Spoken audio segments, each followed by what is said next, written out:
Okay, quick video today. Just got back from my trip to the Midwest. Phoebe was glad to see me come home. And I apologize for not having a video last week, but I warned you. So we'll try to get this one out today. Might be on Tuesday. And it's the start of the trip. Won't be the whole trip. A lot of things to cover. Probably get at least 3 videos out of that. I'll try to get them out in quick succession, though, so you don't have to wait forever.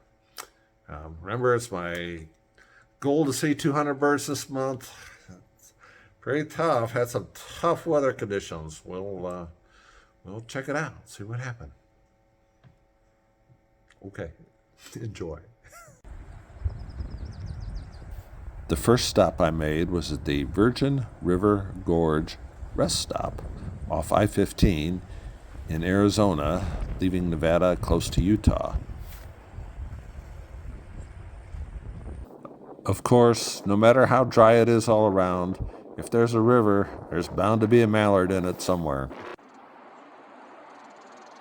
I included this clip of the house sparrows because they reminded me of my youth when house sparrows used to nest in the signs above all the stores.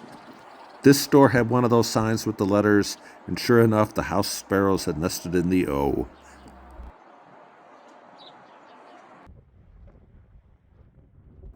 This is the Salt Flats rest stop in Utah. Pretty good scenery for a rest stop, I thought.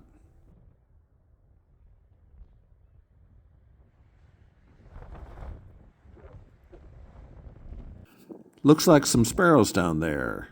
I bet they're brewers. I played a little Brewers song on my app, and sure enough, one popped right up to see me. I didn't think anybody'd mind at a rest stop. Here's a clip of the Colorado River at the No Name rest stop off I-70 in the Rockies through Colorado.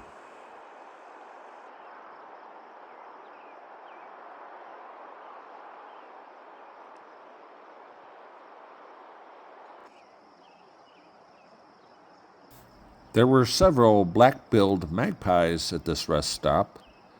They didn't seem too frightened of people, for when they were on the ground searching for scraps, I guess, I was able to approach fairly closely without any problems.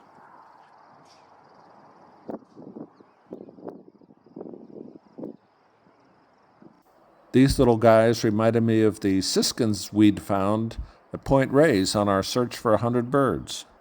Turns out that was good training for this trip. Here's something I didn't really expect to find this high up in the mountains, a pair of Bullock's Orioles. They were a little camera shy, though.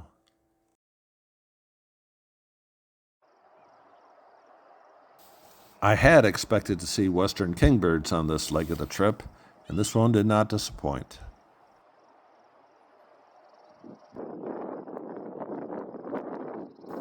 Another surprise, a chipping sparrow way up high in the mountains, singing his little heart out. It's a little hard to hear him above the wind noise, but he was doing his best. I expect him to see them on suburban lawns.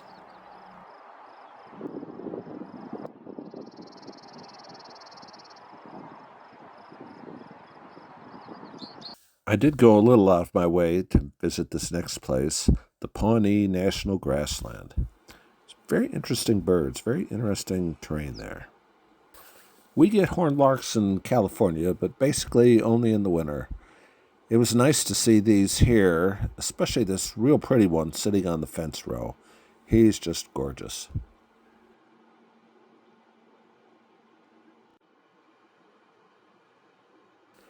Lark buntings were one of my original nemesis birds, but I knocked them off that perch back in 2019 when I'd done my big year and visited and found them at the Pawnee National Grassland.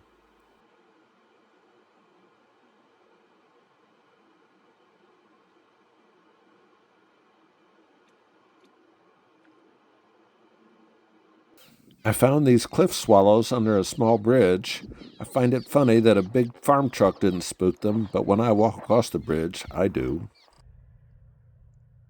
I decided I'd better get out of there before that storm rolling in gets me.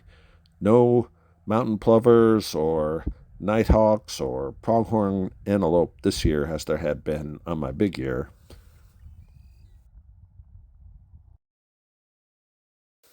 That's it for now. I'll try to hurry the next video out. I'm up to 77 birds for May at this point. That includes several I was unable to capture on video, a couple I only heard. It also includes a pinyon jay that flew in front of me across the road, real close. I saw it land. That's my photographic nemesis bird.